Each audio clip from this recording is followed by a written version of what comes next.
बूढ़ा मछुआरा था। उसके परिवार में उसकी बूढ़ी पत्नी सती के अलावा और कोई नहीं था। आज 3 दिन से सती बुखार से तप रही थी।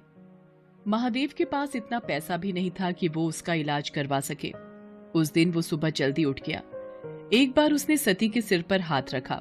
उसे अभी भी बुखार था। उसने अपना मछली पकड़ने वाला जाल और बाल्टी उठाई और नदी पर मछली पकड़ने चल दिया। नदी के किनारे पहुंचकर उसने अपना जाल डाल दिया और मछली के फंसने का इंतजार करने लगा। वहां एक और मछुआरा छगन भी अपनी नाव पर बीच नदी में मछली मार रहा था। महादेव को देखकर छगन बोला, अरे बाबा, किनारे बैठने से बड़ी मछली नहीं मिलेगी। नदी के थोड़ा अंदर आओ तो हो सकता है कि कोई बड़ी मछली फंस जाए है? नहीं बेटा, ना तो मेरे पास नाव है और ना शरीर में ताकत जो मैं नदी में जाकर मछली पकड़ सकूं। अब सब कुछ भगवान के ऊपर है। उन्होंने चाहा तो मुझे बड़ी मछली जरूर मिलेगी। छगन ताने मारता हुआ बोला, तो फिर बैठे रहो घाट को पकड़ के। भगवान तुम्हारे लिए लाल परी मछली भेजेंगे। लाल परी एक बहुत ही नायाब मछली होती है जिसकी कीमत लाखों में होती है। ऐसी मछली किसी भाग्यवान को ही मिलती है। एक बार जिसे लाल परी मिल जाती है उसकी किस्मत ही चमक जाती है। खैर, महादेव ने छगन की बातों पर कोई ध्यान नहीं दिया और काफी देर इंतजार करने के बाद अपना जाल खींचा। उसका जाल भारी लग रहा था। लगता है कोई बड़ी मछली फंसी है। मगर जैसे ही उसने जाल बाहर खींचा उसका सारा जोश ठंडा पड़ गया। जाल में मछली तो क्या, एक घोंघा भी नहीं फंसा था। उसकी जगह उसमें ढेर सारा कचरा जैसे प्लास्टिक की बोतलें, सड़े पुराने जूते और चप्पल फंसे थे। ये देखकर छगन जोर से ठहाका लगाकर हंस पड़ा और बोला, अरे वाह बाबा वाह, है बहुत बड़ा खजाना हाथ लग गया है तुम्हारे। इसी तरह रोज खजाना मिलता रहा तो एक दिन तुम जल्दी ही रईस बन जाओगे। महादेव ने फिर उसकी बात पर कोई ध्यान नहीं दिया, बस मन ही मन बोला, हे भगवान, कैसे लोग हैं तुम्हारी दुनिया के। जो नदी हमें पीने को पानी और खाना देती है उसमें लोग न जाने क्या क्या गंदगी डाल देते हैं। इतना सोचकर उसने फिर से जाल डाला। इस बार उसके जाल में थोड़ी सी छोटी मछलियां फंस गई। लगातार मेहनत करने से महादेव का बूढ़ा शरीर थक गया था, इसलिए जो मछलियां फंसी थीं उन्हें समेटकर महादेव बाजार चल पड़ा। दिन भर महादेव ग्राहकों का इंतजार करता रहा, मगर छोटी मछलियां होने के कारण उससे मछली खरीदने कोई नहीं आया। बाकी के मछुआरे बड़ी बड़ी मछलियां पकड़ कर लाए थे। उनकी सारी मछलियां देखते ही देखते बिक गई। हे भगवान, शाम होने को आई है। अब तो बाजार भी उठने लगा है। एक भी ग्राहक नहीं आया। सोचा था थोड़ा सा पैसा आ जाएगा तो सत्ती के लिए खाना और दवाइयां लेता जाऊंगा। बेचारी बुखार से तड़प रही है। अभी महादेव ये सोच ही रहा था कि वहां एक आदमी आया और उससे बोला, बाबा, ये मछलियां कितने की हैं? बेटा, ये हैं तो 200 रुपए की, मगर मैं तुम्हें 150 में दे दूंगा। 150 तो महंगा है। मैं तो इनके केवल 100 रुपए दे सकता हूं। वैसे भी बाजार बंद होने वाला है। अब कोई तुम्हारी मछलियां खरीदने से तो रहा, इससे पहले कि ये सब सड़ जाएं, इन्हें तुम मुझे 100 रुपए में दे दो। मरता क्या न करता। आखिर महादेव को 100 रुपयों में उसे सारी मछलियां देनी पड़ी। बाजार भी तब तक उठ चुका था। महादेव ने अपनी दुकान समेटी और वहां से घर चल दिया। अभी वो बाजार से निकल भी नहीं पाया था कि उसके कानों में एक आवाज आई, बाबा, इस कंगले की भी सुनते जाना। 3 दिन से कुछ नहीं खाया बाबा। दया करो बाबा, मुझ पर दया करो। महादेव ने मुड़कर देखा। एक अंधा अपाहिज सड़क के किनारे पड़ा कराह रहा था। उसकी दोनों आंखें खराब थीं और दोनों पैर भी बेजान थे, जैसे 2 सूखे डंठल हों।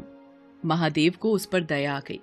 उसने अपनी फटी हुई चादर उस अपाहिज को ओढ़ा दी और पास की एक दुकान से थोड़ा सा खाने का सामान लाकर उस अपाहिज को देता हुआ बोला, अब लो, खा लो। तुमने मुझ अपाहिज पर इतनी दया दिखाई। तुम कौन हो बाबा? महादेव उसे अपने बारे में बताता है। तब अपाहिज अपनी झोली से कुछ दाने निकालकर उसे देते हुए कहता है, तुमने बिना किसी स्वार्थ के एक कंगले की मदद की है बाबा। भगवान तुम्हें इसका फल जरूर देगा। लो ये दाने रख लो। कल जाल डालने से पहले इन दानों को नदी में छिड़क देना। महादेव ने दाने लेकर अपने पास रखे और अपनी फटी चादर उस अपाहिज को अच्छी तरह उड़ाकर वहां से घर चला आया। घर पहुंचने पर उसने देखा कि सती की तबीयत अब कुछ ठीक थी। ये देखकर महादेव को थोड़ी राहत मिली। उसने खाना बनाना शुरू किया। उसने अपने लिए थोड़ी सी मछलियां बचा कर रखी थी।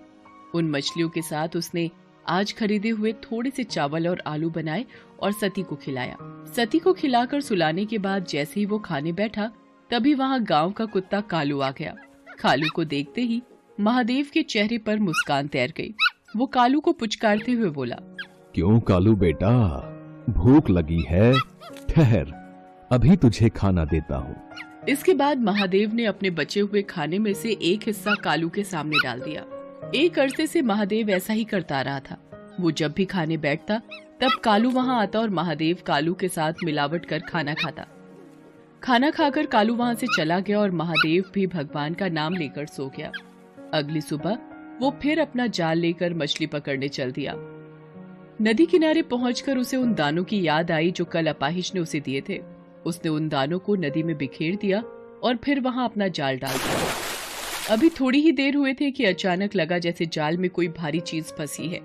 महादेव जाल को खींचने लगा, मगर बूढ़ा होने के कारण उससे जाल खींचा नहीं जा रहा था।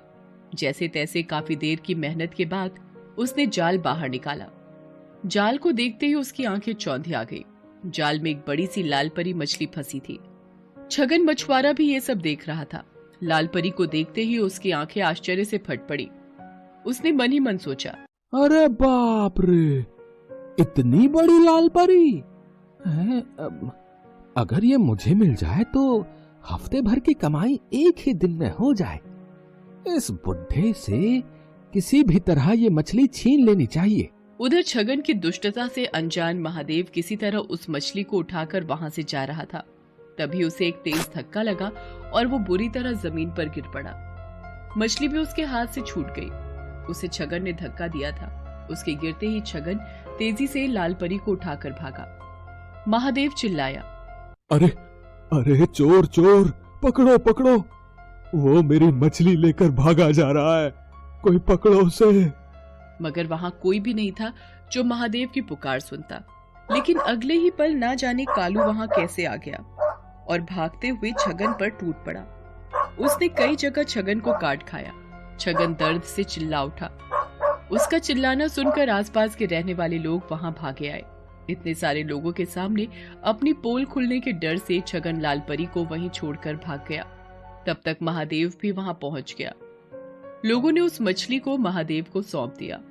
मछली बहुत बड़ी है, इसे काटकर इसका थोड़ा सा हिस्सा मैं अपने लिए भी रख लूं तो भी बाकी हिस्सों की बाजार में अच्छी कीमत मिल जाएगी मुझे। ये सोचकर महादेव मछली को घर लाया और जैसे ही उसने उस मछली को काटा, उसके पेट से नींबू के आकार और सुर्ख लाल रंग का माणिक पत्थर रूबी निकला। माणिक को देखते ही महादेव की आंखें चौंधी आ गई। हे भगवान, इतना बड़ा माणिक पत्थर, इसकी कीमत तो लाखों में होगी। इसे पाकर तो मुझे सारी जिंदगी कोई काम करने की जरूरत नहीं पड़ेगी। ये जरूर उस अपाहिज के दिए हुए दानों का ही कमाल है। इस माणिक का एक हिस्सा उसका भी है। ये सोचकर महादेव उसी जगह पहुंचा जहां उसे वो अपाहिज मिला था, मगर अब वहां कोई नहीं था। वहां बस महादेव की फटी हुई चादर ही पड़ी थी। लोगों से पूछने पर पता चला कि उन्होंने वहां किसी अपाहिज को पहले कभी नहीं देखा है। तो वो कौन था? क्या स्वयं भगवान मेरी मदद को आए थे और मेरे नसीब को चमका दिया? इस घटना के बाद महादेव की जैसे काया ही पलट गई। अब उसकी